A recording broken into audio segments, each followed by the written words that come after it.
March Hindu নববছর, Hindu new ইয়ার।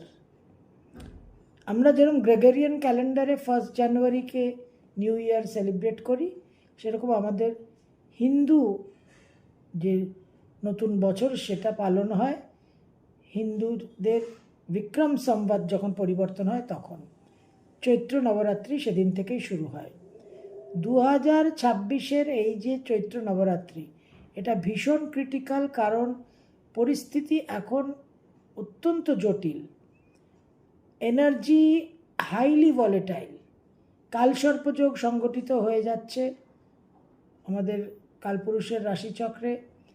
সেই কালপুরুষের রাশিচক্রের যে কালসর্পযোগ, তার মধ্যে থাকছে অঙ্গারক যোগ।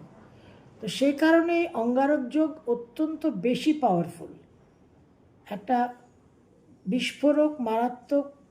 প্রচুর মানুষ ক্ষতিগ্রস্ত হতে পারেন, কারণ একাদশ ভাব অ্যাকুয়ারিয়াস কুম্ভ একটা কালেকটিভ সাইন, একটা সাইন অফ সোসাইটি, সমাজের ক্ষেত্র। তো এই চৈত্র নবরাত্রিতে আমরা নিজেদের ব্যক্তিগতভাবে যদি একটু প্রোটেক্টেড না রাখতে পারি, তাহলে কিন্তু আমাদের ক্ষতির পরিমাণকে কিছুতেই আমরা একটা কন্ট্রোলে রাখতে পারবো না। এই চৈত্র নবরাত্রি বিশেষভাবে আমি আপনাদের সকলকে অনুরোধ করব পালন করতে। ঘট স্থাপনা করতে পারবেন না, নো ইস্যুজ, কিন্তু 9টা দিন দেবীর 9টা রূপকে চক্রে চক্রে আবাহন করে অতি অবশ্যই নিজেদের একটা সুরক্ষিত রাখুন।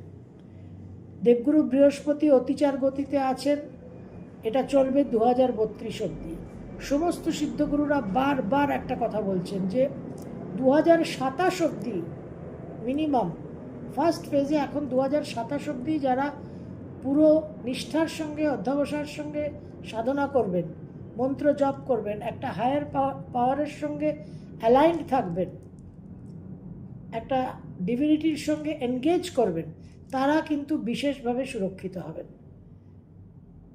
মেষ, মীন, কুম্ভ 7.5 চলছে, সিংহ আর ধনু ঢাইয়া চলছে। আপনাদের জন্য আরও অনেক বেশি ইম্পর্ট্যান্ট এটা।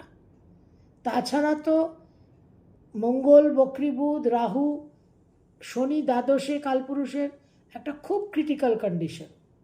তো এই চৈত্র নবরাত্রি আমি কোনো বছর আপনাদের কোনো নবরাত্রিতে এতটা আকুলভাবে আপনাদের কাছে আমি পৌঁছইনি। এবছর আপনাদের প্রত্যেককে অনুরোধ করব এটা পালন করতে।